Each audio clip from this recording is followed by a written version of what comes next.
ان الحمد للہ نحمده ونستعینه ونستغفره ونعوذ باللہ من شرور انفسنا ومن سیئات اعمالنا من يهده الله فلا مضل له ومن يضلله فلا هادي له واشهد ان لا اله الا الله وحده لا شريك له واشهد ان محمدا عبده ورسوله اما بعد فان خير الحديث كتاب الله وخير الهدي هدي محمد صلى الله عليه وسلم وشر الأمور محدثاتها وكل محدثة بدعة وكل بدعة ضلالة وكل ضلالة في النار. أعوذ بالله السميع العليم من الشيطان الرجيم من همزه ونفخه ونفثه بسم الله الرحمن الرحيم رب اشرح لي صدري ويسر لي أمري واحلل عقدة من لساني يفقهوا قولي. بسم الله الرحمن الرحيم ان اللہ وملائکتہ یصلون علی النبی یا ایہا الذین آمنوا صلوا علیہ وسلموا تسلیما اللہم صلی علی محمد وعلی آل محمد کما صلیت علی ابراہیم وعلی آل ابراہیم انک حمید مجید اللہم بارک علی محمد وعلی آل محمد کما بارکت علی ابراہیم وعلی آل ابراہیم انک حمید مجید. قرآن کلاس نمبر 114 میں آج انشاءاللہ تعالی ہم سورۃ الاعراف کی آیت نمبر 46 سے شروع کریں گے. پچھلی آیات میں جنتیوں اور دوزخیوں کے حوالے سے ان ڈیٹیل گفتگو چل رہی ہے اور ان دونوں کا سائملٹینیس کنٹراسٹ دکھایا گیا کہ قیامت والے دن ایمان والے جو ہیں وہ اللہ تعالیٰ کی رحمت کے مقام جنت میں ہوں گے اور جو اللہ تعالیٰ کے انبیاء کرام علیہ السلام کی پیروی سے روح گردانی کرنے والے ہیں وہ دوزخ میں ہوں گے والعیاذ باللہ تعالیٰ. تو یہ دو ایکسٹریمز ہیں جنتیوں اور دوزخیوں کی. اب کچھ لوگ ان کے درمیان میں بھی ایگزسٹ کرتے ہیں، نہ جنتی اور نہ دوزخی، ان کے لیے ابھی کوئی ڈیسیژن نہیں ہوا ہوگا اور انہیں کہا جاتا ہے رجال الاعراف، پہچاننے والے مرد، جو جنتیوں کو بھی پہچانتے ہوں گے اور دوزخیوں کو بھی پہچانتے ہوں گے ان کے چہروں سے. یہ لوگ وہ ہوں گے کہ جن کی نیکیاں اور گناہ برابر ہو جائیں گے، تو اب نہ یہ دوزخ میں پھینکے جا سکتے ہیں اور نہ جنت میں ان کو بھیجا جا سکتا ہے. تو ان کو اللہ تبارک و تعالیٰ کچھ عرصے کے لیے ایک درمیانی پورشن میں رکھے گا جسے کہتے ہیں اعراف کا پورشن، اور اسی نام پر یہ سورۃ الاعراف ہے. اعراف کا مطلب ہے پہچاننے والے لوگ.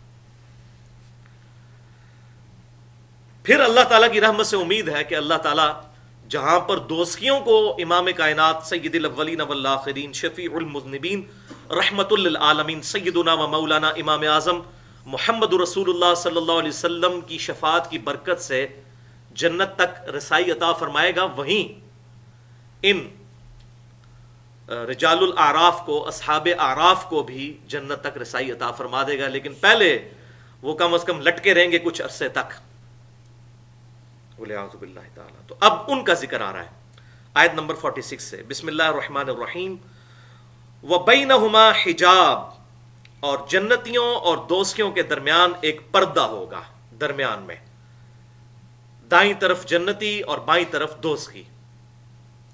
وعلی الاعراف رجال یعرفون کلا بسیماہم، اور جو مقام اعراف ہے درمیان میں، وہاں پر کچھ مرد ایسے ہوں گے، کچھ لوگ ایسے ہوں گے جو کہ پہچانتے ہوں گے تمام کو ان کی علامات سے، یعنی جنتیوں کو بھی پہچانتے ہوں گے اور دوزخیوں کو بھی پہچانتے ہوں گے. یہ اصحاب اعراف، ظاہر ہے کہ ان کے اعمال برے اعمال بھی ہیں، ان کے پاس نیکیاں بھی ہیں، ان کا اٹھنا بیٹھنا برے لوگوں کے ساتھ بھی رہا اور اچھے لوگوں کے ساتھ بھی رہا، تو یہ ان دونوں کو پہچانتے ہوں گے. وَنَادَوْا أَصْحَابَ الْجَنَّةِ أَنْ سَلَامٌ عَلَيْكُمْ، تو یہ جو درمیان میں اٹکے ہوئے لوگ ہیں، جو جن کے لیے نہ جنت کا فیصلہ ہوا نہ دوزخ کا، اصحاب اعراف، یہ جب جنتیوں کی طرف متوجہ ہوں گے تو کہیں گے تم پر سلامتی ہو اللہ کی. لم يدخلوها وهم يطمعون، اور وہ خود تو جنت میں داخل نہیں ہوئے ہوں گے لیکن دل میں تمنا رکھتے ہوں گے، طمع اور لالچ رکھتے ہوں گے کہ ہم بھی ان جنتیوں کے ساتھ شامل ہو جائیں. تو جنتیوں کو سلام دعا کر رہے ہوں گے، جیسے وہ کہہ رہے ہیں جان پہ جان بنا رہے ہوں گے، جناب کو ساڈا بھی خیال رکھو، سلام علیکم. اچھا، وَإِذَا صُرِفَتْ أَبْصَارُهُمْ تِلْقَاءَ أَصْحَابِ النَّارِ، اور جب ان کی نگاہیں پھیری جائیں گی دوزخیوں کی طرف، ایک طرف تو جنتیوں کو دیکھ رہے ہوں گے، اب ان کو دوزخیوں کی طرف بھی اصحاب اعراف کو متوجہ کیا جائے گا، تو ظاہر ہے کہ وہ تو پھر کہاں اٹھیں گے، قالوا ربنا لا تجعلنا مع القوم الظالمین، وہ کہیں گے اے رب ہمارے ان ظالموں کے ساتھ ہمیں نہ کرنا، ہمیں داخل کرنا ہے۔ اچھا اب دیکھیں وہ جنت کی دعا نہیں کر رہے، ان کو پتا ہے کہ ابھی ہم کوالیفائی نہیں کرتے، دل میں اللہ تعالیٰ کہہ رہا ہے وہ لالچ رکھتے ہیں، جنتیوں کی طرف ان پہ سلام بھیجتے ہیں، لیکن دوزخیوں کی طرف جب دیکھتے ہیں تو کہتے ہیں تیری رحمت کا تقاضا یہ ہے کہ اے اللہ ان میں ہمیں شامل نہ کرنا، والعیاذ باللہ تعالی۔ جناب اس ٹینشن کا کون اندازہ لگا سکتا ہے؟ دوزخیوں کی تو آپ حالت ہی چھوڑ دیں، اصحاب اعراف ان کا بھی کلیجہ منہ کو آیا ہوگا کہ پتہ نہیں ہمارے لیے اب کیا ڈیسیژن ہونے والا ہے۔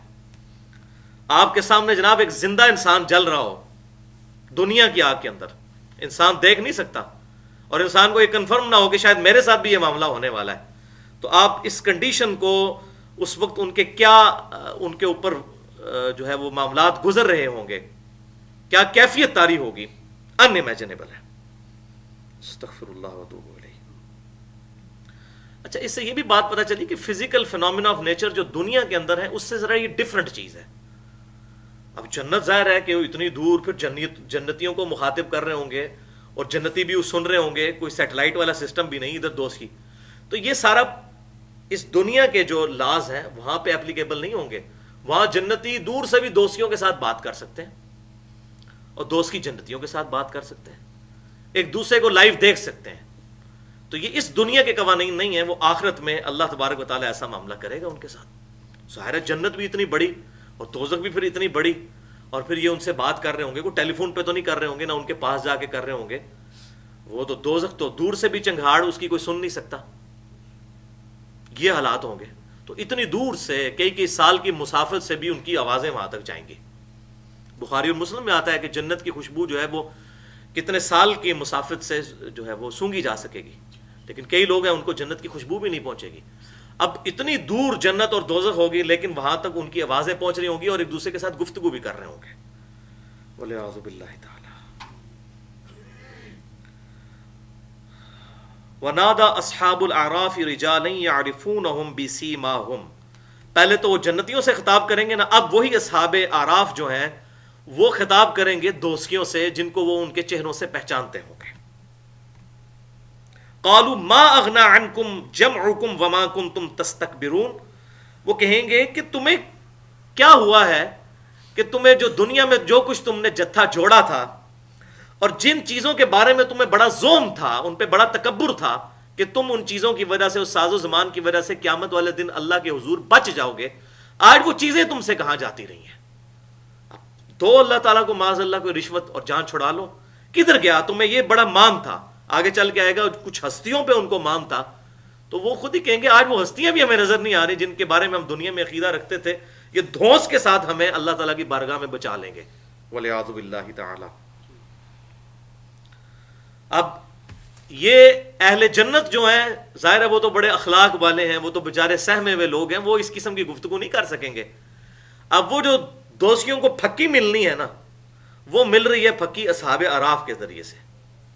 جنتی تو سلیم الفطرت شریف قسم کے لوگ، وہ اس قسم کی ٹانٹ والی گفتگو ان سے نہیں کر سکتے، تو وہ گفتگو اب کروائی جا رہی ہے اصحاب اعراف سے۔ اچھا پھر وہ آگے کیا کہیں گے دوستیوں کو؟ اہؤلاء الذین اقسمتم لا ینالهم اللہ برحمہ، اوے دوستیوں کیا یہی وہ لوگ نہیں ہیں جنت میں جو پہنچ گئے ہیں جن کے بارے میں تم دنیا میں کہا کرتے تھے قسمیں اٹھا کے کہ ان کو اللہ تعالیٰ کی رحمت نہیں ملنے والی، یہ سب کچھ ڈھکوسلا ہے، کوئی آخرت نہیں ہے، کوئی جنت نہیں، کوئی دوزخ نہیں ہے، کیا تم قسمیں اٹھا کے نہیں کہا کرتے تھے؟ اور واقعی کافر کہا کرتے تھے، ابو جہل کہا کرتا تھا اور بڑے بڑے کفار کہا کرتے تھے کہ آخرت کوئی نہیں ہے اور قیامت والے دن کوئی معاملہ ہوا تو ہم تمہارے بوجھ اٹھا لیں گے، والعیاذ باللہ تعالی۔ تو تم کہا کرتے تھے کوئی رحمت نہیں پہنچنے والی ان کو، ادخلوا الجنت لا خوف علیکم ولا انتم تحزنون، اور دیکھو انہیں تو حکم مل گیا ہے جنت میں جانے کا، نہ ان پر کوئی خوف ہے نہ کوئی غم ہے۔ دنیا میں انہوں نے ضرور زندگی بڑی ٹف گزاری تھی، حلال اور حرام کی تمیز کی، قدم قدم پر پھونک کر چلے کہ ہمارا رب ہم سے کہیں ناراض نہ ہو جائے. لیکن آج دیکھو ان کی محنت رنگ لائی ہے اور جنت میں پہنچنے کے لیے وہ کوالیفائی کر گئے اور کامیاب ہو گئے. اور ظاہر ہے جو بندہ جنت میں پہنچ گیا تو اس نے تو اربوں خربوں سال کی زندگی انفینٹ لائف کما لی ہے. دنیا میں انسان ذلت کی زندگی کاٹ بھی لے تو زیادہ زیادہ کتنی کاٹے گا؟ 50 سال 60 سال. اس میں سے بھی راتیں نکال دیں اور بچپن کا وقت جو بڑا اچھا گزرتا ہے وہ نکال دیں تو پیچھے چند سال ہی بچتے ہیں جو ٹف انسان نے گزارنے ہیں. لیکن ان چند سالوں کی بنیاد کے اوپر آخرت میں جنت یا دوزخ کا فیصلہ ہونے والا ہے. جس نے یہ زندگی اللہ اور اس کے محبوب صلی اللہ علیہ وسلم کی اطاعت میں گزاری اس کا مقام تو اللہ کی رحمت کا مقام جنت ہونے والا ہے. اور معاذ اللہ استغفر اللہ اگر جس نے بے پرواہ زندگی گزاری اور اس نے اللہ اور اس کے رسول صلی اللہ علیہ وسلم کی تعلیمات کو کیجول لیا اس کے ساتھ معاملہ بہت سخت ہونے والا ہے. وَنَادَى أَصْحَابُ النَّارِ أَصْحَابَ الْجَنَّةِ. اچھا ابھی تک تو اصحاب اعراف نے جنتیوں اور دوستیوں سے گفتگو کی. اب دوست کی گفتگو کریں گے جنتیوں کے ساتھ. وہ کدھر جنتی اور کدھر دوست کی؟ لیکن اللہ تعالیٰ ان کی آواز پہنچا رہے ہیں. کہیں گے ان افیدوا علینا من الماء او مما رزقکم اللہ کہ ہماری طرف بھی کچھ پانی بہا دو اور کچھ نعمتیں ہم تک بھی پہنچا دو جو اللہ نے تمہیں نعمتیں دی ہیں. دوست کی کہہ رہے ہوں گے جنتیوں سے کہ ہمیں بھی کچھ اس میں سے دے دو جو اللہ نے تمہیں نوازا ہے. اللہ اکبر. وہ کہیں گے قالوا ان اللہ حرمہما علی الکافرین. اب وہ انکار تو نہیں کریں گے, سلیم الفطرت لوگ ہوں گے, وہ کہیں گے ہم کیا کریں, بے شک اللہ تعالیٰ نے یہ چیزیں کافروں کے لیے حرام کر دی ہیں. اگر ہم یہاں سے پانی بھیج بھی دیں, نعمتیں تمہیں دے بھی دیں, تب بھی تمہارے کسی کام کی نہیں ہے, تم پر حرام ہے, یہ تم ان سے نفع نہیں اٹھا سکتے. والعیاذ باللہ تعالی. اور اب یہ وہ کافر کون ہے؟ اور کفر کا مطلب یاد رکھیے گا, بار بار یہ میں قرآن کے اسٹوڈنٹ کی حیثیت سے بات ایمفسائز کرتا ہوں, کفر کا مطلب یہ نہیں ہے کہ اللہ رسول کا انکار کر دینے والا صرف, وہ تو عقیدے میں کافر ہے نا. عملاً بھی وہ کافر ہے جو اللہ رسول کو مانے لیکن کرے اپنی مرضی. سنن نبی داؤد میں جو حدیث ہے, صحیح حدیث, من ترک الصلاۃ متعمدا فقد کفر, جس نے جان بوجھ کر نماز چھوڑ دی گویا کہ اس نے کفر کیا. تو عقیدے میں وہ مسلمان ہے لیکن عمل اس کا کافروں والا ہے. اور اس سے بھی بڑھ کر صحیح مسلم میں حدیث ہے کتاب الایمان میں کہ بندے کے کفر اور اسلام اور شرک اور اسلام کے درمیان جو لکیر ہے وہ نماز ہے. اب اس سے بڑی کیا بات ہو سکتی ہے؟ تو ان انکار کرنے والوں کی نشانی کیا ہے؟ الذین اتخذوا دینہم لہوا ولعبا. یہ وہ لوگ تھے کہ جنہوں نے اپنے دین کو کھیل اور تماشا بنا لیا تھا دنیا کے اندر. کیجول لیتے تھے, اے جام بٹھا اگلا کس نے ڈٹھا, بھائی اس زندگی میں یاشی کرو, اگلی پتہ نہیں کیا آنی بھی ہے کہ نہیں آنی. والعیاذ باللہ تعالی. وغرتہم الحیات الدنیا, اور دنیا کی زندگی نے انہیں فریب میں دھوکے میں مبتلا کر دیا تھا. فَالْيَوْمَ نَنْسَاهُمْ كَمَا نَسُوا لِقَاءَ يَوْمِهِمْ هَذَا. تو جس طرح دنیا میں انہوں نے ہمیں فراموش کر دیا تھا, بھلا دیا تھا, آج کے دن ہم بھی انہیں ان کے حال پر چھوڑ دیں گے. وَمَا كَانُوا بِآيَاتِنَا يَجْحَدُونَ. اور جس طریقے سے وہ دنیا میں ہماری آیات کا انکار کیا کرتے تھے, آج ہم بھی ان کو ان کے حال پر چھوڑ دیں گے. والعیاذ باللہ تعالی. تو دنیا کی زندگی جو ہے اس نے ان کو دھوکے میں مبتلا کر دیا, کیونکہ دنیا نقد ہے اور آخرت ادھار ہے. بڑے بڑے دیندار لوگ دنیا کے فتنے کے اندر پھنس جاتے ہیں. اب آج محل نہیں ہے, اس میں نے 1.5 گھنٹے کی گفتگو کی ہے. مسئلہ نمبر 51 کے نام سے فتنہ مال, دنیا پرستی کا انجام اور اس کا علاج, جس میں قرآن پاک سے اور 17 صحیح الاسناد احادیث کی روشنی میں نے فتنہ مال اور یہ دنیا پرستی کا انجام اور اس کا علاج جو ہے وہ تجویز کیا ہے. الحمدللہ. وَلَقَدْ جِئْنَاهُمْ بِكِتَابٍ فَصَّلْنَاهُ عَلَىٰ عِلْمٍ. اور بے شک ہم کتاب لے آئے ہیں ایک تمہارے پاس جسے ہم نے اپنے علم سے تفصیل کے ساتھ بیان کر دیا ہے. هُدًى وَرَحْمَةً لِقَوْمٍ يُؤْمِنُونَ. جو کتاب ہدایت ہے اور رحمت ہے ان لوگوں کے لیے جو واقعی بات ماننا چاہیں. یؤمنون کا مطلب نہیں ایمان لانا چاہیں، یہ تو ہم پھر اس کا مطلب ہی کچھ اور سمجھ لیتے ہیں. جو واقعی ماننا چاہیں بات، جن کا دل گواہی دیتا ہے کہ واقعی یار یہ دنیا کی زندگی جو ہے وہ میں اپنی مرضی سے دنیا میں نہیں آیا، میرے ماں باپ اپنی مرضی سے دنیا میں نہیں آئے، کوئی ڈیوائن سورس ہے جس نے ٹائنیز ڈیٹیل تک ہر چیز کو کنٹرول کیا ہوا ہے، کسی مقصد کے تحت اس نے مجھے میری مرضی کے بغیر پیدا کر دیا ہے، اب وہ میرے ساتھ کچھ بھی کرنے پر قادر ہے، دنیا میں کوئی مجھے اس سے بچا نہیں سکتا، تو وہ ضرور اسی رب کی طرف لوٹے گا. افحسبتم انما خلقناکم عبثا وانکم الینا لا ترجعون. اے انسان کیا تو نے یہ سمجھ لیا کہ ہم نے تجھے ویسے ہی فضول پیدا کر دیا ہے اور تجھے مر کے ہماری طرف لوٹ کر نہیں آنا؟ اور موت اتنی بڑی حقیقت ہے کہ اس کا انکار کوئی بھی نہیں کرتا دنیا کے اندر. اور موت ہے، ہر بندہ دنیا سے جانے والا ہے. تو دنیا میں جس نے زندگی حلال اور حرام کی تمیز کے ساتھ، اخلاق کے دائرے کے ساتھ، حقوق اللہ اور حقوق العباد کا خیال رکھتے ہوئے گزاری، کیا وہ شخص اور دوسرا شخص جو بغاوت کی زندگی گزارتا ہے برابر ہو سکتے ہیں؟ دنیا میں کسی کے ساتھ زیادتی ہوئی تو کوئی ایک دن تو ایسا ہونا چاہیے کہ جس دن اللہ تعالیٰ مجرموں کو کٹہرے میں کھڑا کرے اور جو مظلومین ہیں ان کو بدلہ دلوایا جائے. بخاری اور مسلم کی متفق علیہ حدیث ہے کہ قیامت والے دن سب سے پہلے قتل کا فیصلہ ہوگا حقوق العباد میں سے. اور مسند امام احمد اور باقی کتابوں میں موجود ہے کہ جو حقوق اللہ ہیں ان میں سب سے پہلے نماز کے بارے میں پرسش ہوگی. اور یہاں انسان کی زندگی جو ہے وہ لوگوں نے بڑی آسان ٹھہرا لی ہے اس کو ختم کرنا. خصوصاً کراچی شہر کے اندر کوئی شخص اپنی ذاتی دشمنی نبھانے کی خاطر جس وقت چاہے جسے بھی قتل کر دے، کوئی بندہ پکڑا نہیں جاتا. تو آخرت کا دن تو ہے.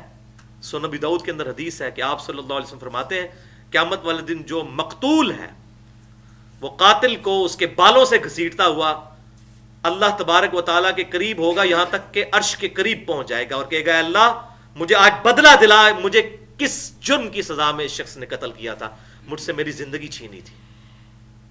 تو آپ دیکھیں کیا معاملہ ہونے والا ہے. خودکشی کا یہ معاملہ ہونے والا ہے. بخاری اور مسلم کی حدیث ہے کہ قیامت والے دن جس شخص نے دنیا میں خودکشی کی ہوگی، جس چیز کے ساتھ خودکشی کی ہوگی، اگر کسی نے اپنے آپ کو گولی ماری یا خنجر پیٹ میں مارا، وہی چیز اس کو پکڑا دی جائے گی اور بار بار وہ خودکشی کرے گا. یہ اس کا عذاب ہوگا. آپ اندازہ کریں. تو جس نے کسی اور کو مارا ہوگا اس کے عذاب کا کون اندازہ لگا سکتا ہے؟ اس کے ساتھ کیا ہوگا؟ حتیٰ کہ صحیح بخاری میں آتا ہے اگر ایک سینگ والی بکری نے بغیر سینگ والی بکری کو دنیا میں مارا ہوگا تو اللہ تعالیٰ دونوں بکریوں کو زندہ کرے گا، ان کا بھی بدلہ دلوائے گا اور پھر ان کو مٹی کر دے گا. تو ایک دن ہے مالک یوم الدین، بدلے کے دن کا مالک ہے وہ، جہاں پر لوگوں کو بدلہ ملے گا نیک اعمال کا یا برے اعمال کا. تو یہ کتاب ہم نے اپنے علم سے نازل کر دی، ہدایت ہے اور رحمت ہے ان لوگوں کے لیے جو واقعی ماننا چاہیں. لیکن جو نہیں ماننا چاہتے، هل ينظرون الا تأویلہ، کیا یہ لوگ اس کی تعویل کے منتظر ہیں کہ جو یہ کتاب بتا رہی ہے کہ مجرم دوزخ تک پہنچ جائیں گے اور جنتی جنت تک پہنچ جائیں گے، کیا یہ مجرم اس انتظار میں ہے کہ وہ دن آ جائے جب ان کے لیے دوزخ کا فیصلہ ہو جائے؟ یوم یأتی تأویلہ یقول الذین نسوہ من قبل قد جاءت رسل ربنا بالحق. جس دن اس کتاب کی تعویل ظاہر ہو جائے گی، جو بتایا گیا اس کتاب میں کہ آخرت میں یہ معاملہ ہونے والا ہے، اس دن وہ لوگ جو کہ اس قیامت کے دن کی اللہ کی ملاقات کو بھلائے بیٹھے ہوں گے، وہ کہیں گے بے شک ہمارے پاس رب کے رسول تو آئے تھے دنیا کے اندر حق پیغام لے کر، کتاب لے کر. قرآن میں بھی آیا سورہ بنی اسرائیل میں وَبِالْحَقِّ أَنزَلْنَاهُ وَبِالْحَقِّ نَزَلَ، اس کتاب کو ہم نے حق کے ساتھ نازل کیا اور یہ حق کے ساتھ اتری. حق کی اپروپریٹ ٹرانسلیشن ہے پرپز فل، یہ کتاب مقصد کے ساتھ اتری ہے. تو رسول تو آئے تھے دنیا میں ہمارے پاس. فَهَلْ لَنَا مِن شُفَعَاءَ فَيَشْفَعُوا لَنَا، تو آج ہمارے کوئی سفارشی ہیں کہ ہماری سفارش کریں؟ دنیا میں تو ہمیں بڑا مان تھا، اب آخرت میں خود مان جائیں گے بھائی کسی نے کام نہیں آنا، اپنے اعمال ہی کام آنے والے ہیں. او نرد فنعمل غیر الذی کننا نعمل، یا کیا یہ ممکن ہے کہ ہمیں دنیا میں دوبارہ واپس بھیج دیا جائے اور جو اعمال ہم دنیا میں پہلے کرتے رہے اب وہ نہ کریں بلکہ دوسرے اعمال کریں، اچھے لوگوں والے اعمال کریں۔ قد خسروا انفسہم، بے شک انہوں نے اپنی جان کو خود ہی نقصان پہنچا لیا۔ وضل عنہم ما كانوا یفترون، اور ان کے ہاتھوں سے جاتا رہا جو کچھ دنیا میں وہ افطرا اور جھوٹ باندھا کرتے تھے کہ فلاں بچا لے گا، فلاں بچا لے گا، سب کی سب چیزیں جو ہیں ان کے ہاتھوں کے طوطے اڑ جائیں گے قیامت والے دن۔ ان ربکم اللہ الذی خلق السماوات والارض فی 6 ایام، بے شک تمہارا رب اللہ وہ ہے جس نے زمین و آسمانوں کو اور زمین کو 6 دنوں میں پیدا فرمایا۔ اب یہ متشابہات ہیں کہ ان 6 دنوں کی لینتھ کیا تھی۔ ثم استوى علی العرش، اس کے بعد اپنے عرش پر مستوی ہوا جیسا کہ اس کی شان کے لائق ہے۔ اس کی کیفیت میں ہم نہیں پڑھتے۔ یغشی اللیل النہار یطلبہ حثیثا، اور وہی ہے جو کہ ڈھانپ لیتا ہے رات سے دن کو، اس حال میں کہ دن رات کو تیزی سے ڈھانپ لے۔ والشمس والقمر والنجوم، اور سورج اور چاند اور ستارے، مسخرات بامرہ، وہ اس کے حکم کے پابند ہیں۔ یہ تمام چیزیں ایک محکم قانون کے تحت چل رہی ہیں جو اللہ تعالیٰ نے ان کے لیے ان کی ڈیسٹنی مقرر کر دی ہے۔ اچھا، یہ جو یہاں پر اللہ تعالیٰ کے استوا علی العرش کا ایشو آیا ہے، اس کانٹیکسٹ میں میں نے تقریباً 40 منٹ کی گفتگو کی ہے، مسئلہ نمبر 41 کے نام سے، نور من نور اللہ، وحدت الوجود اور علم الکلام، اسماء و صفات کے حوالے سے۔ تو آج میں اس کی ڈیٹیل میں نہیں جاؤں گا کہ استوا علی العرش کا مفہوم کتاب و سنت کی روشنی میں کیا ہے، بس اس پر ہم عقیدہ رکھتے ہیں کہ اللہ تعالیٰ اپنی شان کے لائق اپنے عرش پر مستوی ہے، اور عرش پر مستوی ہوتے ہوئے نحن اقرب الیہ من حبل الورید، وہ ہماری رگ جاں سے بھی زیادہ ہمارے قریب ہے۔ اس کی کیفیت میں ہم نہیں پڑھ سکتے کہ وہ کیسے ہے، جیسا کہ اس کی شان کے لائق ہے۔ تو اللہ تبارک و تعالی دن کو رات پر لپیٹ کے لے آتا ہے، اسی نے چاند، سورج اور ستاروں کو اپنے امر سے، اپنے حکم سے مسخر کیا ہوا ہے، تمام ایک اپنی ڈیوٹی پہ لگے ہوئے ہیں، اور اتنا محکم قانون ہے کہ یہ چیزیں اللہ تعالیٰ کے حکم کی سرتابی نہیں کرتی۔ آج تک ہمارے آباء و اجداد میں کبھی یہ چیز رپورٹ نہیں ہوئی کہ سورج نے ود رسپیکٹ ٹو زمین مشرق سے نکلنے سے انکار کر دیا ہو، یا قطبی ستارہ جو ہے اس کی لوکیشن چینج ہو گئی ہو، ورنہ تو فزیکل فینومینا آف نیچر کے اوپر جو چیزیں بیس کرتی ہیں وہ تو ساری کی ساری ڈسٹرب ہو جائیں۔ تو اتنے محکم قوانین ہیں، اللہ تعالیٰ نے ان تمام چیزوں کو مسخر کیا ہوا ہے، اور ہر چیز اللہ تعالیٰ کے حکم کی پابند ہے۔ اب سورج کا کوئی باپ ہے جو اس کو چلا رہا ہے؟ سورج اس زمین سے 13 لاکھ گنا بڑا ہے، اور یہ ایک سورج ہے۔ اس طرح کے 300 ارب سورج ہماری اس گلیکسی میں موجود ہے، ملکی وے کے اندر، اور یہ ایک گلیکسی ہے، اور اس طرح کی 250 ارب گلیکسیز کائنات کے اندر دریافت ہو چکی ہیں۔ ان امیجنیبل فگر ہے یہ، اور 1 ارب کوئی چھوٹا نہیں ہے، یہ تو 250 ارب ضرب 300 ارب تو کیلکولیٹر ہی فیل ہو جائیں گے۔ 1 ارب اتنا بڑا عدد ہے کہ اگر کوئی شخص مسلسل 24 گھنٹے گنتی گنتا رہے نا تو 25 سے 30 سال چاہیے 1 ارب گنتی گننے کے لیے، 25 سے 30 سال، جا کے گھر حساب کر لیجئے گا۔ 24 گھنٹے میں 86,400 سیکنڈ ہوتے ہیں، 1 لاکھ سے بھی کم۔ آپ کوئی کام بھی نہ کریں، صرف گنتی گنتے رہیں، زیادہ زیادہ 1 لاکھ گن لیں گے نا، اس سے زیادہ تو نہیں گن سکتے۔ کچھ بھی نہ کریں، کھانا پینا چھوڑ دیں اور باقی طبی ضروریات بھی چھوڑ دیں تو 1 لاکھ دفعہ گنتی گن سکیں گے ایک دن میں۔ تو 1 لاکھ دفعہ بھی اگر گنے نا روزانہ تو گھر جا کے کیلکولیٹر پہ حساب لگائیے گا کہ 1 بلین، 1 ارب اتنا بڑا فگر ہے کہ 25 سے 30 سال لگ جائیں گے آپ کو گنتے ہوئے، اور 300 ارب سورج صرف یہاں ہے، اور ہر سورج کی اپنی جو فیملی ہے وہ علیحدہ سے ہے، جس طرح ہمارا یہ نظام شمسی ہے۔ اتنا محکم نظام۔ اب یہ سورج، اتنا بڑا سورج، ہر سیکنڈ میں 50 کروڑ ایٹامک بم کے برابر انرجی اس ایک سورج میں سے نکل رہی ہے. اس کے اندر انرجی کہاں سے آ رہی ہے؟ ایک چھوٹی سی گاڑی کو چلانے کے لیے فیول چاہیے، یہ اتنی بڑی بلا اتنی سپیڈ کے ساتھ چل رہی ہے اور اپنے پوری فیملی کو لے کر چل رہی ہے. اس کی فیولنگ کون کرتا ہے؟ اور یہ ایک سورج نہیں، اربوں خربوں سورج. اب تو سائنٹسٹ کہتے ہیں کہ سمندر کے کنارے پر ریت کے ذرات اتنے نہیں ہیں جتنے کہ کائنات کے اندر ستارے دریافت ہو چکے ہوئے. ان امیجنیبل فگر ہے. اور یہ تمام کی تمام چیزیں ایک پورے محکم نظام کے تحت چل رہی ہیں. ایک سورج اپنا جو ہے اس کو کنسیڈر کریں گے، اس کی کیا ڈیوٹی لگی ہوئی ہے. اسی سورج کی تپش کی وجہ سے سمندروں کا پانی ویپوریٹ ہوتا ہے. ویپوریٹ ہو کر ہوائی بخارات جب بنتے ہیں، اور وہی بخارات پھر ہواؤں کے ذریعے چلتے چلتے ہمارے پہاڑوں پر برستے ہیں گلیشیئرز کی فارم میں، برف، اور بارشیں ہوتی ہیں. اتنے بڑے بڑے سٹوریج ٹینک ہیں یہ گلیشیئرز، اور وہی پھر سورج کی گرمی سے وہی گلیشیئر پگھلتا ہے اور وہاں سے دریا چلنے شروع ہوتے ہیں، زمین کے نیچے سے بھی زمین کے اوپر سے بھی.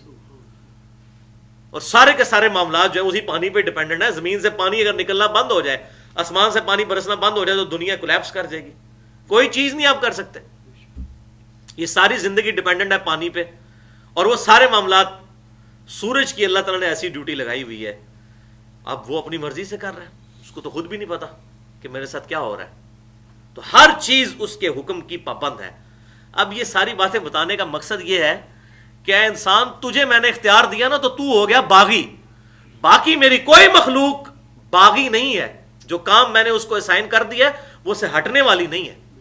تجھے اختیار دیا، انا ہدینہ السبیلا اما شاکرا و اما کفورا. ہم نے ہدایت کا راستہ واضح کر دیا، چاہو تو ہماری بات مانو، چاہے انکار کر دو. تو انکار کے اوپر اترا ہے. الا لہ الخلق والامر، اٹینشن، آگاہ ہو جاؤ، اسی کے لیے ہے تخلیق کرنا اور اسی کے لیے ہے حکم بھی دینا. یہ ساری چیزیں اس کی مخلوقات ہیں، اور مخلوق بنا کر چھوڑ نہیں دی، بلکہ وہ اس کے حکم کی پابند بھی ہے. بغاوت نہیں کر سکتی. یہ ہے مقصد اس بات کا کہ پیدا کر کے اللہ تعالیٰ نے دنیا کو اس کے حال پہ نہیں چھوڑ دیا، بلکہ وہ اس کے حکم کی پابند بھی ہے. دنیا کو تو چھوڑ دیں، آپ اپنے اوپر غور کریں، میں اپنے اوپر غور کروں. ہمارا دل روزانہ 1,00,000 دفعہ دھڑکتا ہے، 1,00,000 دفعہ، اور 1,00,000 دفعہ دھڑک کر 10,000 لیٹر خون ہماری نسوں میں پمپ کرتا ہے. اگر موٹر لگانی پڑ جائے نا 10,000 لیٹر خون کو پمپ کرنے کے لیے ایک بندے میں، اور جس طرح لوڈ شیڈنگ ہوتی ہے تو روزانہ ہی لاکھوں کروڑوں لوگ مرے ہوئے ہوں. اور پھر خون کی تو وسکوسٹی بھی زیادہ ہے، کثافت بھی زیادہ ہے. 10,000 لیٹر خون، ایک ایک خلیے تک آکسیجن اس خون کے ذریعے پہنچتی ہے. اور انسان کے جسم میں خلیوں کی تعداد جو ہے نا وہ ہزاروں میں نہیں ہے، لاکھوں میں بھی نہیں ہے، کروڑوں میں بھی نہیں ہے، اربوں میں بھی نہیں ہے، خربوں میں بھی نہیں ہے. 100 ٹریلین سیلز ہر انسان کے جسم میں موجود ہیں. 100 ٹریلین، اور 1 ٹریلین 1000 ارب کے برابر ہوتا ہے. 100,000 ارب خلیے ہر بندے کے جسم میں ہے، اور 1 ارب میں نے آپ کو بتا دیا 30 سال چاہیے گنتی گننے کے لیے. 100,000 ارب خلیوں تک زمین و آسمان کی ساری مخلوقات، سارے فرشتے مل کر ایک بندے کے خلیوں تک آکسیجن نہیں پہنچا سکتے. 100 ٹریلین سیلز ہر بندے کے جسم کے اندر موجود ہے. اور سائنٹسٹ کہتے ہیں یہ اتنا بڑا فگر ہے کہ اگر انگلینڈ جیسے 30 ملک ہوں، 30 ملک انگلینڈ جیسے، اور ان میں کوئی چیز نہ ہو سوائے درختوں کے، تو وہ 30 انگلینڈ کے درختوں کے جتنے پتے بنیں گے نا، وہ ہے 100 ٹریلین کا فگر. ایک بندے میں اتنے خلیے ہیں. 30 انگلینڈ جیسے ملک، اور صرف درختوں سے پر، کوئی اور چیز نہیں. ان درختوں کے جتنے پتے ہیں وہ ایک بندے کے جسم کے اندر خلیے موجود ہیں. تو یہ سارے کے ساتھ، اور خلیوں کی پھر ڈویژن ہے. خلیے ڈسٹرب ہو جائیں کینسر بن جائے گا. 100 ٹریلین خلیوں کا بیک وقت صحیح پرفارم کرنا ہر بندے کا امپاسبل ہے. صرف اس کی کروموسوم کی ڈویژن ڈسٹرب ہو جائے وہی کینسر بن جاتا ہے. ہر چیز کو ٹائنیز ڈیٹیل تک کوئی کنٹرول کر سکتا ہے؟ میرے اختیار میں ہے. 23,000 دفعہ روزانہ میرے پھیپھڑے سانس اندر اور باہر کرتے ہیں. اگر مجھے ایک دن بھی خود سانس لینا پڑ جائے نا یوں کر کے 23,000 دفعہ، تو مر جائے گا بندہ۔ 12,000 دفعہ میری آنکھیں بغیر میری مرضی کے روزانہ جھپکتی ہیں، اور اگر مجھے خود یوں جھپکانی پڑ جائے، اور اتنی نازک چیز 12,000 دفعہ رگڑ کھاتی ہے لیکن ڈسٹرب نہیں ہوتی، ایسا لیکوڈ اس کے اندر رکھ دیا ہے، آپ 12,000 دفعہ ہاتھ یوں رگڑے تو چھیل جائے گا، اور اتنی نازک چیز، ایسا لیکوڈ، اور لیکوڈ ذرا سا زیادہ ہو جائے تو ہمارے آنسو نکلنے شروع ہو جائیں، ہم کنٹرول ہی نہ کر سکیں، اور کم ہو جائے تو یہ رگڑ کھا کھا کے ساری جھلی ڈیمیج ہو جائے۔ اتنی محکم یہ ساری چیزیں کنٹرول کی ہوئی ہیں۔ الا لہ الخلق والامر، آگاہ ہو جاؤ اللہ ہی کے لیے ہے تخلیق کرنا، اور ہر چیز اس کے حکم کی پابند ہے۔ روزانہ ہمارے گردے 25 دفعہ ڈائلیسس کرتے ہیں ہماری مرضی کے بغیر، ایک دفعہ ڈائلیسس کروائیں 5 سے 6,000 روپے مارکیٹ میں لگتا ہے، 1.5-2 لاکھ روپے کا کام گردے ہماری مرضی کے بغیر کر رہے ہیں، اور عزت کے ساتھ۔ وہاں تو مشین پہ چڑھنا پڑ جائے تو کیا حالت ہوتی ہے بندے کی۔ یہ سارے کے سارے کام ہماری مرضی سے ہو رہے ہیں کیا؟ ہم رات کو کھانا کھا کے، چائے پی کے، شربت پی کے، بوتل پی کے سو جاتے ہیں، صبح اٹھ کے آرام سے جناب ٹوائلٹ میں جاتے ہیں، یہ سوچتے نہیں ہیں کہ اس خوراک کو پیشاب میں کس نے کنورٹ کیا، اس میں سے جو حصہ میرے جسم کے لیے ضروری تھا خون میں شامل کرنا، اس کو کس نے کیا۔ میں تو یقین کریں جب سے یہ حقائق کھلنے شروع ہوئے تو شاید ہی کو دن ہو کہ میں پیشاب کرنے کے لیے جاتا ہوں اور پیشاب کرتے ہوئے میں دل میں اللہ کا شکر نہ ادا کر رہا ہوں کہ اے اللہ تو نے کس طریقے سے اس سسٹم کو سیٹل کر دیا۔ اگر کسی بندے کا پیشاب بند ہو جائے تو زمین و آسمان کی ساری مخلوقات مل کے اس کا پیشاب نہیں جاری کر سکتی۔ تو ہر چیز اس کے حکم کی پابند ہے۔ داڑھی کے بال بڑھتے ہیں، سر کے بال بڑھتے ہیں، پلکوں کے بال نہیں بڑھتے۔ اگر یہ بڑھنے شروع ہو جائیں اور ان کو کاٹنا پڑ جائے تو کتنا معاملہ ڈسٹرب ہو جائے۔ اسی طریقے سے یہ ابرو کے بال نہیں بڑھتے۔ اچھا یہ ہڈی ہے ناخن، یہ بڑھتی ہے، کاٹنی پڑتی ہے۔ دانت بھی ہڈی ہیں، یہ نہیں بڑھتے۔ اور ایسا محکم نظام ہے، ڈیزائن ہے، یہ 100 سال بھی انسان زندہ رہے اس کا دانت نہیں گر سکتا۔ یہ صرف ہماری بد احتیاطی ہوتی ہے، ہم مسواک نہیں کرتے اور ٹوتھ برش نہیں کرتے، ادروائز ابھی بھی کتنے لوگ ہیں 90+ ہیں ان کا ایک دانت بھی نہیں گرا ہوا۔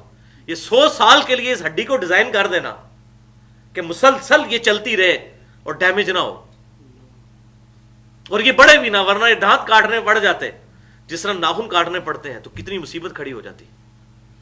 تو ہر چیز اس کے حکم کی پابند ہے۔ تو اللہ تعالیٰ فرما رہا ہے الا لہ الخلق والامر، آگاہ ہو جاؤ، بی اٹینشن، کہ اسی کے لیے ہے تخلیق کرنا اور اسی کیا ہی حکم چلتا ہے۔ تبارک اللہ رب العالمین، بڑی برکت والی ہے وہ ذات اللہ جو سارے جہانوں کا پالنے والا ہے۔ اللہ اکبر کبیرہ والحمد للہ کثیرہ وسبحان اللہ بکرۃ واصیلا، سبحان اللہ وبحمدہ عدد خلقہ ورضا نفسہ وزنۃ عرشہ ومداد کلماتہ۔ اب یہ ساری باتیں کرنے کے بعد وہ ڈیمانڈ انسان سے کی جا رہی ہے، ادعوا ربکم تضرعا وخفیا، اپنے رب کو پکارو گڑ گڑا کر اور آہستگی کے ساتھ۔ گڑ گڑانا تو ہے، انسان پریشان ہو جاتا ہے جب یہ فزیکل فینومینا آف نیچر اور یہ اس کائنات کے حقائق دیکھتا ہے تو انسان پہ خوف طاری ہو جاتا ہے کہ اتنی بڑی ہستی، کچھ بھی نہیں میں اس کے مقابلے پہ، اور میں اس سے بغاوت پر اترا ہوا ہوں اور میں اس کی نافرمانیوں پہ شیر ہوں، میری اوقات کیا ہے؟ صرف میری وہ خلیوں کی ڈویژن کو ڈسٹرب کر دے تو میں کینسر کا شکار ہو سکتا ہوں، دماغ کے اندر کوئی شریان کو ڈسٹرب کر دے میرا ذہنی توازن ختم ہو جائے۔ ابھی کتنے لوگ دنیا میں ہیں ان کی دماغ میں ذرا سی ڈسٹربنس ہوئی ہے وہ پیشاب نہیں روک سکتے اپنا۔ اب یہ پیشاب کو جو ہم روک کے بیٹھے ہوتے ہیں یہ پورے سگنل جنریٹ ہوتے ہیں، اگر دماغ یہ بیلنس کرنا چھوڑ دے کچھ بھی نہیں کر سکتے ہم، تو جہاں بیٹھے ہوں گے وہیں پیشاب نکل جائے گا۔ اس چیز کو کنٹرول کر لینا، یہ ساری کی ساری چیزیں ٹائنیس ڈیٹیل تک اللہ نے کنٹرول کی ہوئی ہیں۔ تو پکارو اپنے رب کو گڑ گڑا کر اور آہستہ آہستہ، انہ لا یحب المعتدین، بے شک اللہ تعالیٰ حد سے بڑھنے والوں کو پسند نہیں کرتا۔ اچھا اس سے اب یہ بات پتہ چل گئی کہ اسلام کا اسلوب یہ ہے کہ چیخو پکار کر کے اللہ کا ذکر نہیں کرنا، اسلام میں یہ بات ناپسندیدہ ہے. اور میں نے اس آیت کے بعد جب غور کیا تو واقعی ہماری ساری عبادتیں آہستہ ہی ہیں. مغرب یا عشاء یا فجر میں امام تھوڑی دیر کے لیے قرات کرتا ہے نا، اس کے بعد وہ پوری نماز آہستہ آہستہ وہ بھی پڑھ رہے ہوتے ہیں، ہم بھی پیچھے آہستہ آہستہ پڑھ رہے ہوتے ہیں. سنتیں تو ویسے ہی آہستہ آہستہ، زور اثر تو ویسے ہی آہستہ آہستہ. نماز پوری کی پوری وہ بھی خفیہ ہے. سبحان ربی العظیم اونچی آواز میں تو نہیں ہم کہتے، سبحان ربی الاعلیٰ، تشہد، ہر چیز، چاہے جہری نمازیں ہوں یا سری نمازیں. اس سے یہ پیٹرن سیٹ ہو گیا کہ اسلام کا پیٹرن یہ ہے کہ آپ نے آہستہ آواز میں اللہ کا ذکر کرنا ہے، عاجزی کے ساتھ گڑ گڑاتے ہوئے. اور اللہ تعالیٰ کو حد سے بڑھنے والے، اونچی آواز میں یہ نعرے لگانے والے لوگ پسند نہیں ہیں، چاہے وہ اللہ کے نام کے بھی نعرے لگا رہے ہوں. اور اس کا ثبوت میں آپ کو دینے لگا ہوں. بخاری اور مسلم کی متفق علیہ حدیث ہے. صحابہ اکرام علیہم رضوان کہتے ہیں ایک سفر کے دوران ہم لوگ بلند آواز سے اللہ اکبر اللہ اکبر اللہ اکبر کے نعرے لگا رہے تھے. تو آپ صلی اللہ علیہ وسلم نے ہمیں ارشاد فرمایا کہ لوگوں، تم کسی بہرے کو اور غائب کو نہیں سنا رہے، تم اس کو سنا رہے ہو کہ جو ہر وقت تمہارے ساتھ ہے اور تمہاری باتیں سننے والا ہے، حتیٰ کہ تمہاری سواری کی گردن بھی تمہارے اتنا قریب نہیں ہے جتنا تمہارا رب تمہارے ساتھ ہے. اللہ اکبر. تو آہستہ آواز میں، معتدل آواز میں اللہ کا ذکر کرو. اور پھر آپ صلی اللہ علیہ وسلم نے ارشاد فرمایا، ابو موسیٰ اشعری کہتے ہیں میں آپ صلی اللہ علیہ وسلم کے ساتھ سواری پہ بیٹھا ہوا تھا، آپ نے دل ہی دل میں پڑھا لا حول ولا قوت الا باللہ. دل سے مراد آہستہ آواز میں، جیسے ہم کہتے ہیں زور و اثر دل میں ہوتی ہے، فی نفسی ہی.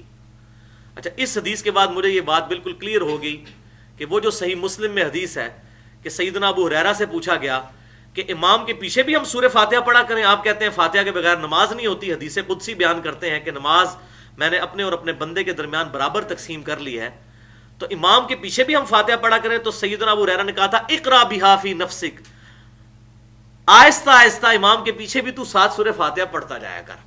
اور آگے انہوں نے پھر حدیث قدسی بیان کی، جب میرا بندہ کہتا ہے الحمدللہ رب العالمین، اور اس طریقے سے آگے. وہ مسئلہ نمبر 70B کے آخری 15 منٹ میں نے حدیث بیان کی ہے، نماز والے رفع الیدین والے ٹاپک میں. تو وہاں بھی تھا فی نفسی، آہستہ آہستہ. تو بعض لوگ کہتے ہیں نفسی سے مراد ہے دل کے اندر سوچنا، تو سوچنا نہیں ہے، یہ محاورتاً بات ہے، دل میں پڑھنا مراد ہے آہستہ آواز سے. اور اس کا ثبوت یہ ہے کہ ابو موسیٰ اشعری کہتے ہیں وہی الفاظ ہیں فی نفسی، کہ آپ صلی اللہ علیہ وسلم نفس میں پڑھ رہے تھے لا حول ولا قوت الا باللہ. تو نفس میں پڑھ رہے تھے تو ابو موسیٰ اشعری کیسے سن رہے تھے؟ آہستہ آہستہ، وہ ساتھ بیٹھے ہوئے تھے. تو صحابہ بلند آواز سے اللہ پڑھ رہے تھے، حضور صلی اللہ علیہ وسلم یوں پڑھ رہے تھے. اور آپ نے فرمایا تم کسی بہرے کو اور کسی غائب کو نہیں سنا رہے، بلکہ تم سننے والے کو اور جو تمہارے ساتھ ہے اس کو سنا رہے ہو، حتیٰ کہ وہ تمہاری سواری کی گردن سے بھی زیادہ تمہارے قریب ہے جس کو تم سنا رہے ہو.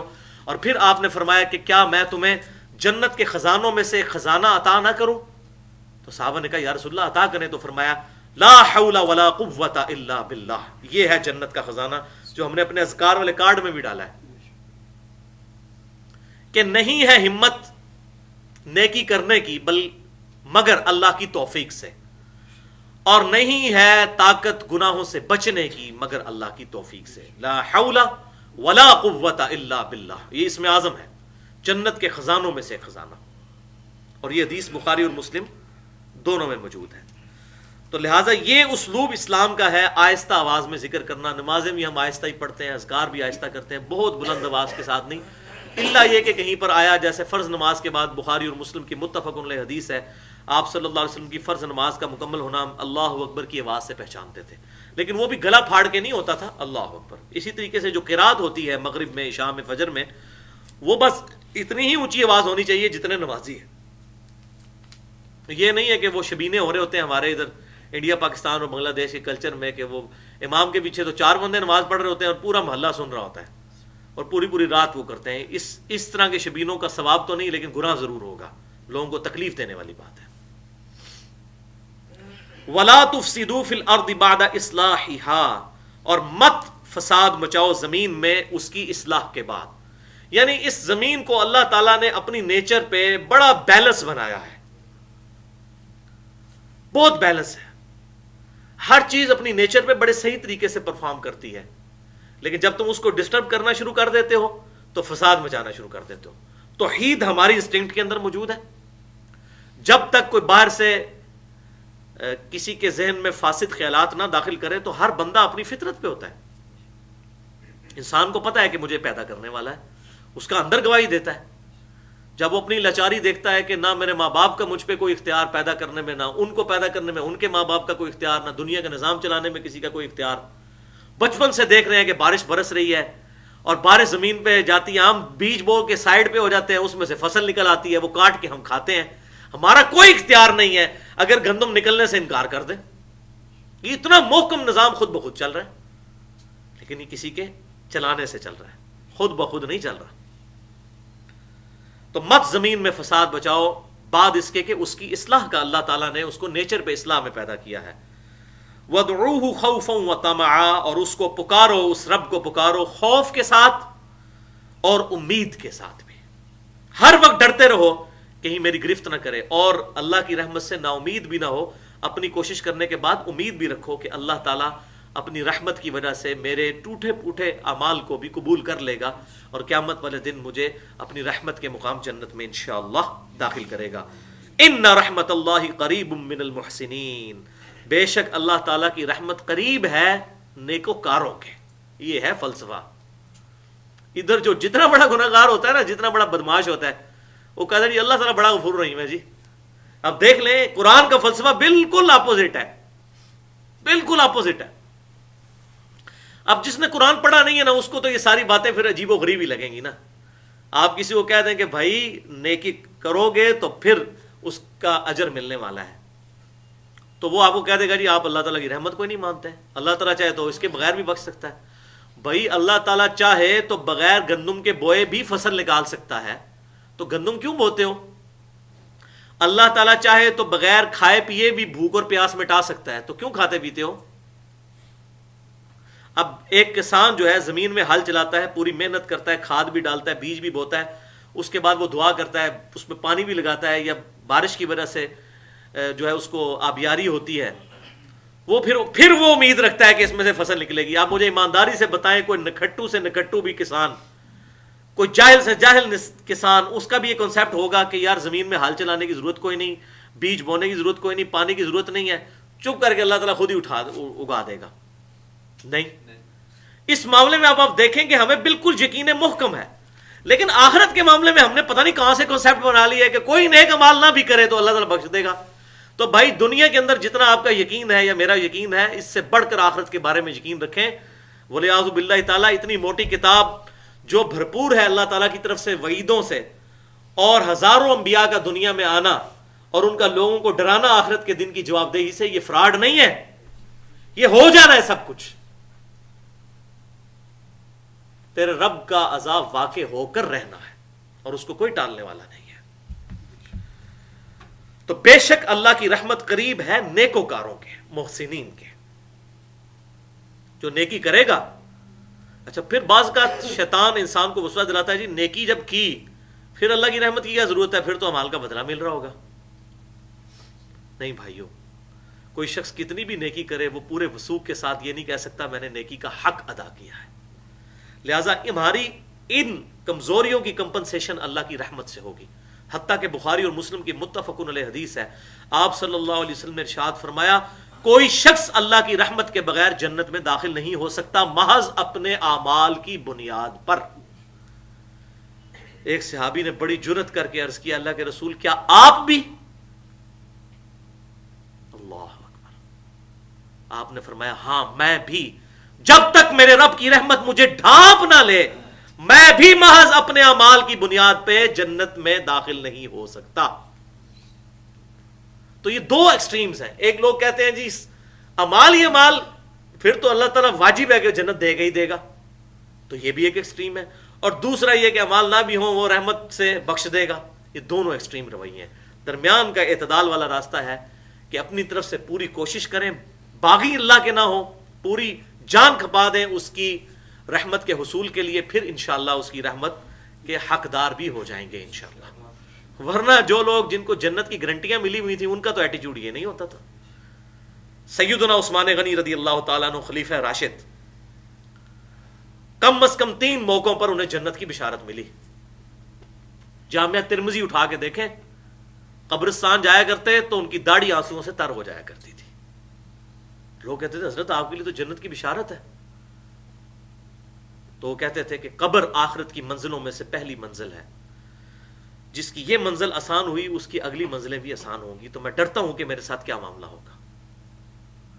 تو میں اس پہ اکثر سوچتا ہوں کہ نبی صلی اللہ علیہ وسلم کو بھی اللہ تعالیٰ نے ان لوگوں کے لیے بشارت سنائی جن کے بارے میں اللہ تعالیٰ کو یہ اعتماد تھا کہ ان کو اگر بشارت سنا دی تو یہ باغی نہیں ہوں گے. مجھے آپ کو عشرہ مبشرہ والی فضیلت مل بھی نہیں سکتی تھی. وہ ان کو ملی ہے کہ جو فضیلت ملنے کے بعد بھی بے فکرے نہیں ہوئے. ان کے خوف میں اضافہ ہی ہوا ہے، اللہ کی معرفت میں اضافہ ہی ہوا ہے. کیونکہ جو اللہ کو جانتا ہے وہ بے فکرہ نہیں اللہ سے ہو سکتا.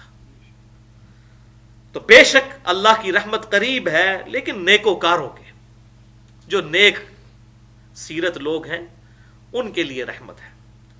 وَهُوَ الَّذِي يُرْسِلُ الرِّيَاحَ بُشْرًا بَيْنَ يَدَيْ رَحْمَتِهِ، اور وہی اللہ ہے جو بھیجتا ہے ہواؤں کو خوشخبری سناتے ہوئے اپنی رحمت کی. بارش سے آگے آگے ہوائیں چلتی ہیں ٹھنڈے، تو کتنی خوشخبری ملتی ہے کہ لگتا ہے کہ بارش آنے والی ہے. حَتَّى إِذَا اقلت سحابا ثقالا سقناہ لبلد میت، یہاں تک کہ جب وہ اٹھا لاتی ہے بھاری بادل تو ہم لے جاتے ہیں اسے کسی ویران شہر کی طرف.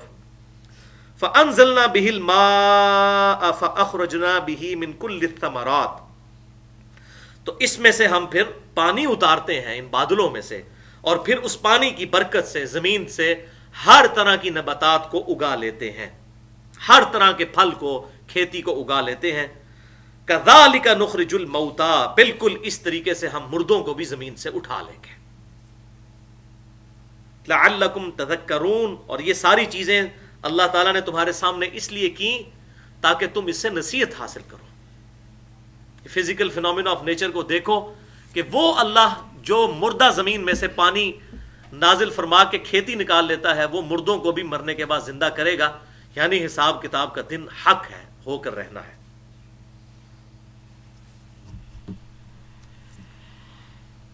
والبلد الطیب یخرج نباتہ باذن ربہ، اب جو عمدہ زمین ہوتی ہے اس سے نکلتی ہے اچھی کھیتی اپنے رب کے اذن سے. جو اچھی زمین ہوگی وہ اچھی کھیتی نکالتی ہے. والذی خبث لا یخرج الا نکدا، اور جو خراب قسم کی زمین ہوتی ہے اس میں سے تو گھٹیا قسم کی پیداوار ہی ہوگی، وہاں تو جڑی بوٹیاں ہی نکلیں گی. یہ دنیا میں بھی جو لوگ اریگیشن کے شعبے سے وابستہ ہیں ان کو یہ بات پتہ ہے اچھی زمین کی کیا ورتھ ہے، وہ کتنی مہنگی ہوتی ہے. اور جو زمین جس کے اندر پوٹینشیل ہی نہیں ہوتا فصل اگانے کا، تو اس میں سے پھر جھاڑ پھونکی نکلتا ہے. نقیدہ، یہ پنجابی میں بھی لفظ استعمال ہوتا ہے، آپ کو پتہ ہے، نکھیند، گھٹیا سی چیز، یہ عربی سے ہی نکلا ہوا ہے نکھیند. تو جو بری زمین ہے، خراب زمین ہے، اس سے تو جو ہے وہ گھٹیا چیز ہی نکلتی ہے. کذالک نصرف الآیات لقوم یشکرون، ہم اس طریقے سے مختلف آیات کو پھیر پھیر کر پیش کرتے ہیں لوگوں کے اوپر تاکہ وہ شکر گزار بن سکیں. تو یہ بیسیکلی یہاں پر بنیاد رکھ دی آئندہ جتنی گفتگو آنے والی ہے اس کی. اس مثال کے ذریعے اللہ تعالیٰ نے یہ چیز بتائی ہے کہ دنیا کے اندر جس طرح زمینیں مختلف ہوتی ہیں اس طریقے سے لوگ بھی مختلف ہوتے ہیں. کئی لوگ اتنے سلیم الفطرت ہوتے ہیں، اللہ تعالیٰ نے تو سب کو سلیم الفطرت پیدا کیا، لقد خلقنا الانسان فی احسن تقویم، لیکن بعض لوگ ثم رددناہ اسفل سافلین، برے اعمال کی وجہ سے اپنی نیچر کو پرورٹڈ کر لیتے ہیں. تو جب انبیاء کی دعوت آتی ہے تو جو اچھے لوگ ہوتے ہیں وہ آگے بڑھ کر دعوت کو قبول کر لیتے ہیں، ان میں سے اچھی کھیتی نکل آتی ہے. اور جو برے لوگ ہوتے ہیں وہاں پھر جھاڑ جھنکار اور یہ گھٹیا قسم کی چیزیں نکلے گی، وہ ان کے اپنے اندر کی خرابی ہوتی ہے، اسی لیے ان کو بات سمجھ نہیں آتی. اب سیدنا بلال حبشی رضی اللہ تعالیٰ عنہ کو جو بات سمجھ آ گئی، ابو جہل کو سمجھ ہی نہیں آئی. حضرت عمار ابن یاسر کو، حضرت یاسر اور سمیہ کو جو بات سمجھ آ گئی، ابو جہل ان کا مالک تھا، اس کو بات سمجھ نہیں آئی.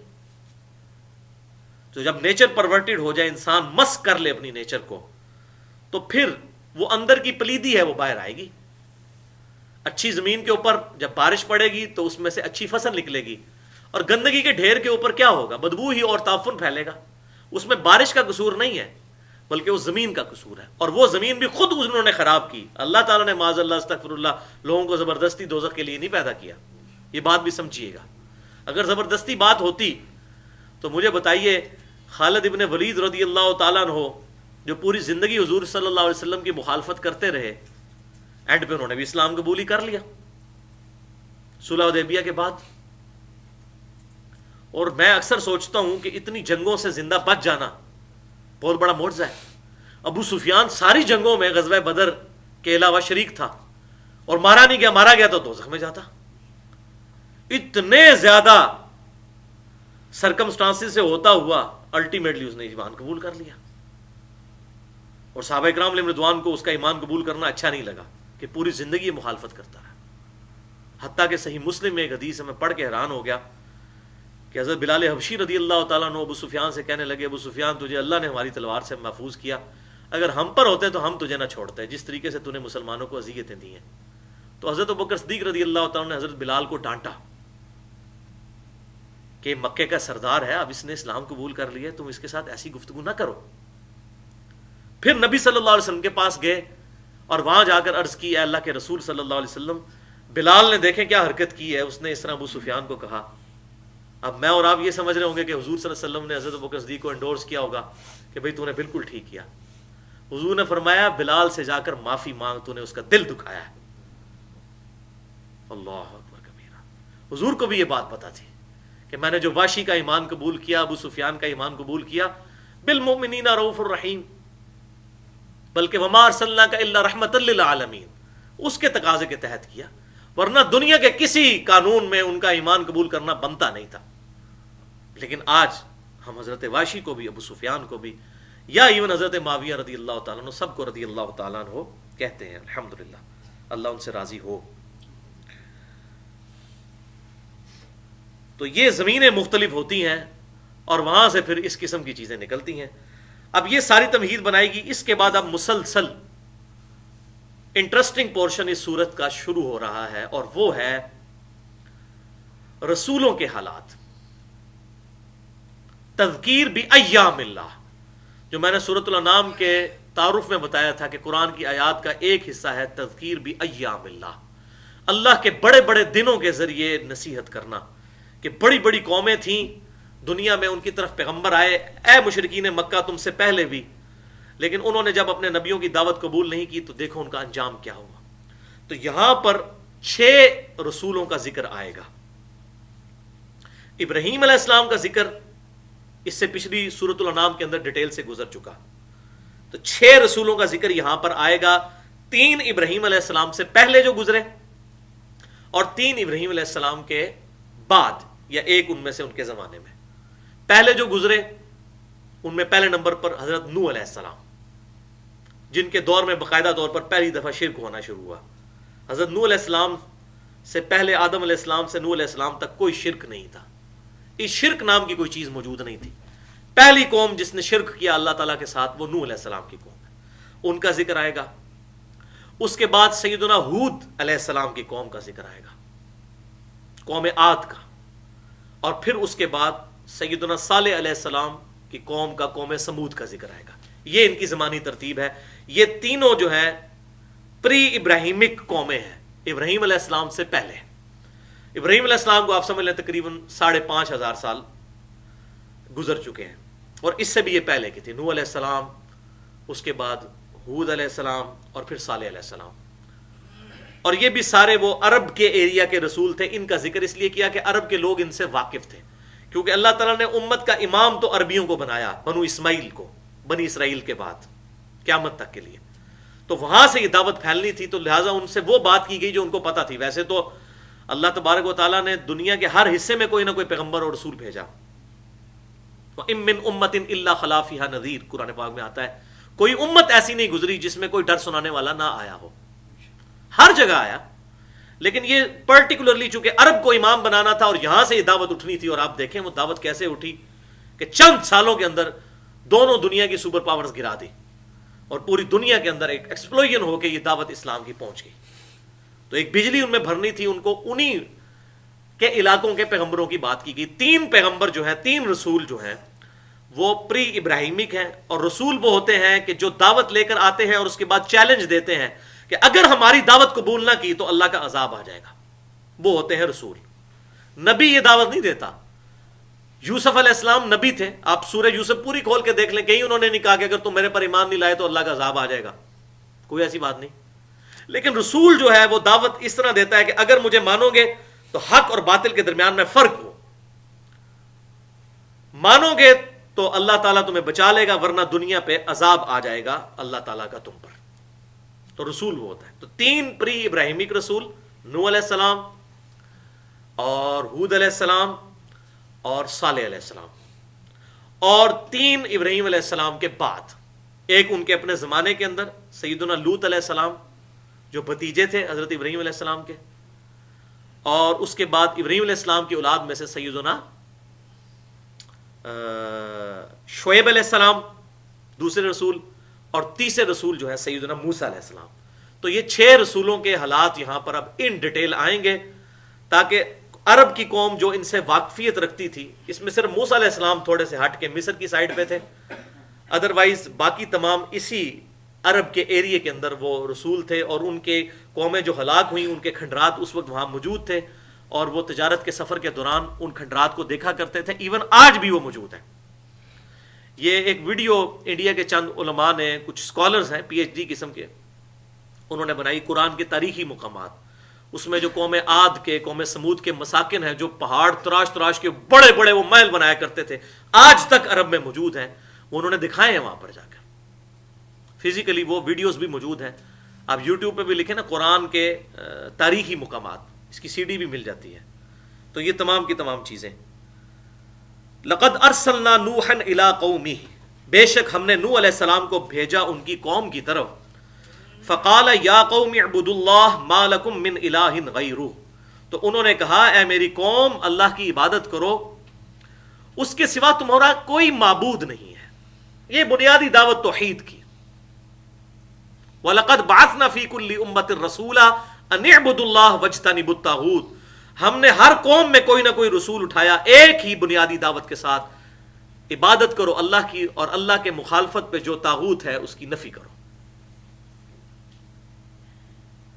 انی اخاف علیکم عذاب یوم عظیم, اے میری قوم بے شک مجھے ڈر ہے تم پر بڑے دن کے عذاب کا, کہ اگر تم نے میری بات نہ مانی, شرک سے توبہ نہ کی, صحیح توحید اختیار نہ کی, تو بڑے دن کا عذاب تمہیں آ پکڑے گا. قال الملأ من قومہ, تو ان کے سرداروں میں سے, جو ان کی قوم کے سردار تھے, سب سے پہلے تو ان کے اوپر ہی ضرب پڑتی ہے نا, چودھریوں کے اوپر. ابو جہل بھی سردار تھا نا, تو وہ ان کی پبلک ان کے قابو سے نکل جاتی. جب رسول کے ساتھ لگے گی تو رسول کا تو مطلب ہے کہ وہ تو جان بھی دینے کے لیے تیار ہو جائیں گے. تو سب سے پہلے آڑ جو بنتے ہیں وہ قوم کے سردار بنتے ہیں, جن کی پبلک جو ہے وہ ان سے چھن جاتی ہے. جیسے یہاں پہ بھی سیاسی لیڈر اور وڈیرے اور بڑے بڑے اس طرح کے لوگ, تو وہ قوم کے سردار کہنے لگے اِنَّا لَنَرَاكَ فِي ضَلَالٍ مُبِينٍ, اے نوح ہمیں تو لگتا ہے کہ بے شک تو کھلا گمراہ ہو چکا ہے, تیرا کوئی ذہنی توازن ٹھیک نہیں رہا, تو گمراہی میں جا چکا ہے. قال یا قومی لیس بی ضلالہ, وہ کہنے لگے اے میری قوم میں گمراہ نہیں ہوا ہوں, ولکنی رسول من رب العالمین, بلکہ میں تو اللہ کا رسول ہوں, اس رب کا جو سارے جہانوں کا پالنے والا ہے. یہ لاکن, لیکن اردو میں, عربی میں لاکن اور اردو میں لیکن. اور کیا ڈیوٹی ہے؟ ابلغکم رسالات ربی, میں تو پہنچا رہا ہوں اپنے رب کا پیغام تم تک. وانصح لکم, اور میں تو نصیحت کرتا ہوں تمہیں. واعلم من اللہ ما لا تعلمون, اور میرے علم میں اللہ کی طرف سے وہ باتیں آ چکی ہیں جو تمہارے علم میں نہیں ہیں.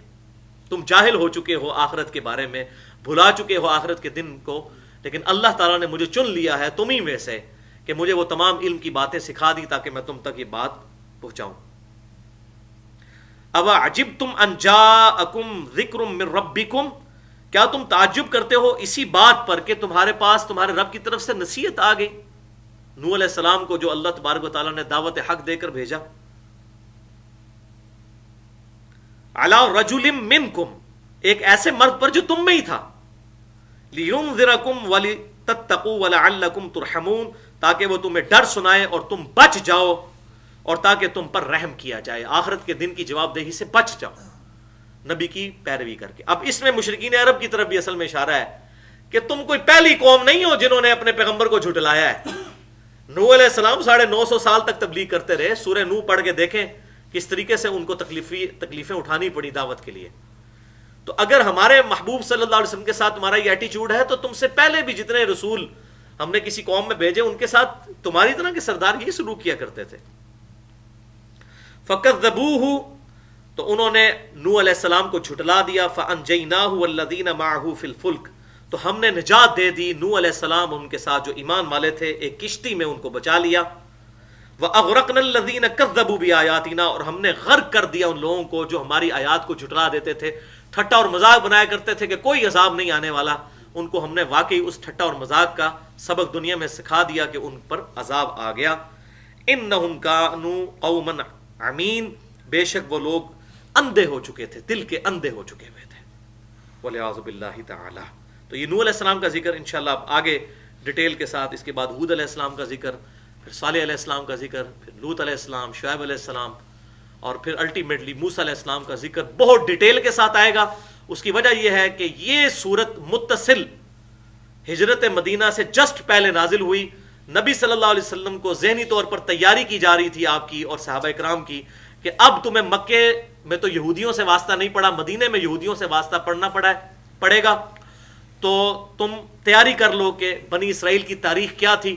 لہذا سورۃ الاعراف میں بنی اسرائیل کی تاریخ بڑی ڈیٹیل کے ساتھ آئے گی، موسیٰ علیہ السلام کے بارے میں کہ کس طریقے سے انہوں نے دعوت کا کام کیا اور کس طریقے سے انہوں نے اس شرک کے اس معاملات میں آواز حق کی بلند کی، اور بڑی انٹرسٹنگ گفتگو ہے، تاکہ یہودیوں کے سامنے جب دعوت رکھی جائے تو آپ صلی اللہ علیہ وسلم کی ذہن سازی ہو چکی ہو، کیونکہ آپ صلی اللہ علیہ وسلم کو وحی کے ذریعے وہ سارے حالات بتائے گئے، کیونکہ آپ صلی اللہ علیہ وسلم لکھنا پڑھنا خود جانتے نہیں تھے، اللہ تعالیٰ نے وحی کے ذریعے آپ کو یہ باتیں عطا فرمائی، اور یہ آپ کا معجزہ تھا کہ آپ امی تھے۔ اللہ تعالیٰ سے دعا ہے جو حق بات میں نے کہی ہمارے دلوں میں راسخ فرمائے، اگر جذبات میں میرے منہ سے کوئی غلط بات نکل گئی تو اللہ تعالیٰ ہمارے دلوں سے محو کر دے، ہمیں کتاب و سنت کی تعلیمات پر عمل کر کے دوسرے بھائیوں تک پہنچانے کی توفیق عطا فرمائے۔ سبحانک اللہم و بحمدک، اشہد ان لا الہ الا انت، استغفرک و اتوب الیک، وما علینا الا البلاغ المبین۔